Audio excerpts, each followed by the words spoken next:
The NBA's regular season finale tonight, and the Lake Show trying to continue to flip that script this season.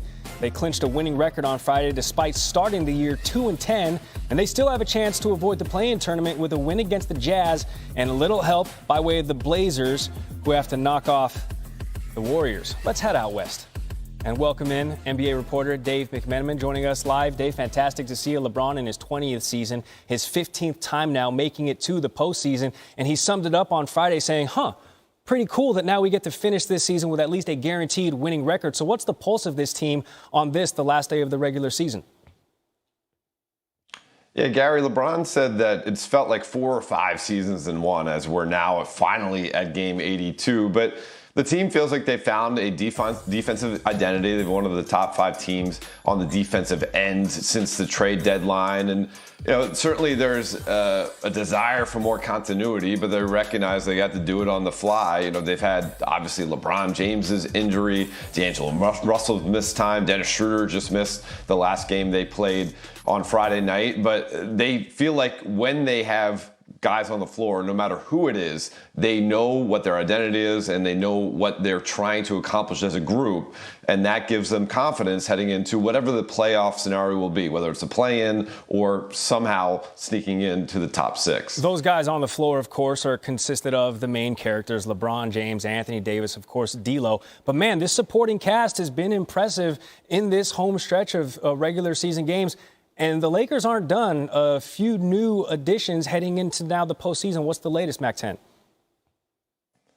Yeah, Gary, sources tell me that today the Lakers will sign center Tristan Thompson, also guard Shaquille Harrison, and waive Davon Reed to create the roster spot to accommodate the extra player. Thompson obviously played 4 straight NBA Finals with LeBron James in Cleveland. He's a veteran voice and gives them some insurance behind, obviously, Anthony Davis, who's still dealing with a right foot injury, and Mo Bamba, who missed the last month and a half, basically with a high ankle sprain. Shaquille Harrison, someone the Lakers program is very familiar with. He played with the South Bay Lakers of the G League this season. Got a call up to the Portland Trail Blazers, who has some NBA experience as well. Another defensive-minded guy. And again, I mentioned the injuries to D'Angelo Russell and Dennis Schroeder as of late gives them another point guard for Darvin Ham to throw out there with a defensive mentality should they need it. And all of this amounting to the Lakers, who aren't in the 5th seed, but they do have the 5th best odds to win the West at plus 700, according to Caesars. That's Dave McMenamin with us this morning on SportsCenter. Mac-10, much appreciated. On ice or the hardwood, another week in the association means another batch of 40-point performances on Tuesday. What about JoJo? 52 strong against the Celtics, becoming the first center with 3 50-point games in a single season since Kareem did it back in 1972 on his way to an MVP. It is JoJo. Also on Tuesday, Spida dropping 43 against the Magic. He becomes the 5th different player over the last 30 seasons to score 40 points in 4 consecutive games. And last Sunday, Kyrie put up 41 points in a loss against the Hawks down in Atlanta. It was his second 40-point game with the Mavs and the 4th of the season, although the Mavs, as you know, they're not in the playoffs. So as we enter the last day of the NBA's regular season, there have been 200 40-point games this year, which is 58 more than any other season in NBA history. The previous record was 142 games back in the 61-62 campaign. There are currently 6 players averaging 30 points per game, which would tie the 61-62 season for the most all time. All right, so it is the last day of the regular season in the association. Can't believe it. Still plenty to play for, though. So we're going to take you through some, we can call them simple scenarios out west and what's going on here. The 9 seed in the play-in tournament will be decided when the Pelicans play the T-Wolves. The loser is the 9 seed. The Pelicans could get as high as a 5 seed, though, believe it or not. They'll need a lot of help. In Los Angeles, the Clippers are hoping for the best case scenario. That would be the 5 seed 2, which they will earn if they beat the Suns in Phoenix later today. If LA gets the 5 seed, those two will meet again then in the playoffs. The Warriors can also get the 5 seed. They'll need a win and a Clippers loss. The Dubs are at Portland today. You know how bad they are on the road, but if the Clippers win, the Warriors are a 6 seed with the win and will face the Kings in the playoffs.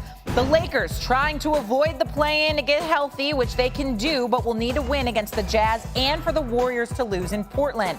LA will be in the play-in tournament with a loss today. So they just need a win and then worry about the rest. Let's Welcoming Corey Alexander, who's paying attention to, of course, all these simple scenarios. We just went through the scenarios out west, of course. So the Lakers, they can be a 6th, 7th, or 8th seed when all is said and done today. If they get the 7 or 8, though, Corey, how confident are you that they can get out of the play-in and into the playoffs? Shay, I'm so confident in the Lakers getting out of the play-in and into the playoffs and even winning a first-round series, whether that's against Denver or if that's against Memphis. And they're going to have to do that behind Anthony Davis, who's been their best player over the last 2 months, really carried them when LeBron James was out, and they became such a better defensive team. So AD doesn't only give them that plus on the offensive end of the floor, he gives it to them defensively as well, and that's why the Lakers have made this surge from out of the play-in to now into possibly the playoffs and an opportunity to move on at least into the second round. And hey, moving on to the second round, though, would have seemed much easier if they did have a little more rest. Look, there's more drama in Los Angeles to go around. The Clippers, a tall task today against the Suns in the Valley. If LA wins, this will be the first round 4-5 matchup in the Western Conference. If they lose and avoid the Suns in the first round, they could fall to the play-in as well. Okay, all that being said, Corey, if you're Ty Lue, what's your approach for the game today? Your approach is win at all costs. And the reason is, just as you mentioned, Shay, it's about that rest and the recovery of Paul George. So you want to be able to give him that week off to be able to get healthy, get acclimated back into the lineup. And so now he's available coming back from that sprained knee, and you have a full complement of the deepest roster in the NBA to take on the Phoenix Suns in the 4-5 matchup in the West. So in my opinion, that is going to be the best matchup, and the winner of the 4-5 most likely will represent the Western Conference in the NBA Finals this season. All right, I like it. The play-in begins Tuesday, last day of the regular season today. First round of the playoffs begin on April 15th, so about 6 days away. Suns in LA, 121-107. Phoenix sitting Kevin Durant and Devin Booker and Chris Paul and DeAndre Ayton. Hey, win still counts. And that win clinching one thing for certain for the Lakers, a winning record. And this was a team that started 2-10, had to deal with lengthy injuries to LeBron and Anthony Davis, and now the Laker focus turns toward playoff seeding. Dave McMenamin has more from LA. After Friday's win over Phoenix, Lakers coach Darvin Ham admitted there are people on his staff that try to explain all the various scenarios that can land his team anywhere from the number 5 seed and a guaranteed first-round berth to the number 9 seed and in the play-in tournament. But it falls on deaf ears. That's their job, Ham said. My job is to coach the team. While there's still a lot to be determined looking ahead to this weekend, the victory over the Suns gave LA a reason to look back. The win brought their record to 42-39, guaranteeing the Lakers a winning record for the season. This after starting off just 2-10. They're just the 6th team in league history to start off that poorly and finish with a winning mark. We've turned this thing around, LeBron James said. In Los Angeles, I'm Dave McMenamin, ESPN. All right, Dave, thank you. 2 days left in this NBA regular season. Still plenty to play for. The Clippers guarantee themselves a top 6 seed if they win their final 2 games. That starts tonight against the Blazers. And on Sunday, Lakers and Pelicans both have a chance to move up to the 6th seed if the Clippers falter. Basketball analyst Corey Alexander is with us now on SportsCenter AM, joining us from Portland. Teams are still fighting for that 5th seed out west, and that guarantees a date with the 4 seed Phoenix Suns. They're locked into that spot. Which team poses the biggest threat, Corey, to Phoenix? Well, Randy, I think both teams pose a threat, but they have to be whole. They have to be healthy to be able to do it. If the Clippers can get Paul George back and in rhythm by the playoffs, then they pose a big-time threat to the Suns. And he's a guy that, of course, is a dynamic playmaker, but also he's one of those guys that can get the job done on the defensive end of the floor. And when you play against the Suns, you're going to have 2 elite defenders. And those elite defenders can be Paul George. They can be Kawhi Leonard. You have to have that to try to beat Kevin Durant and Devin Booker, and that's going to be important. And then when you think about the Warriors, whoever gets to that 4-5 matchup, in my opinion, they come out of the West. Andrew Wiggins, if he's whole, and then you've got Draymond Green, you still have those 2 elite defenders, but you have the most elite offensive player when you think Steph Curry, who also poses a huge threat to the Suns. So those two teams going up against the Suns, the winner of the 4-5 matchup, that's the representative of the West in the NBA Finals, in my opinion. So whether it's the Clippers or the Warriors or the Suns in this situation, one of those three teams is coming out of the Western Conference and playing for a title. So says Corey Alexander. We know it won't be the Mavericks. They're going to be watching these playoffs on television along with the rest of us, eliminated with a loss last night. Here's their coach, Jason Kidd, speaking with Night of a back-to-back here for the Anthony Davis, D'Angelo Russell. What can you tell us about their availability here? Well, I think you could expect D'Angelo Russell makes his return to the Lakers lineup tonight. He missed that game in Utah last night with a left foot injury.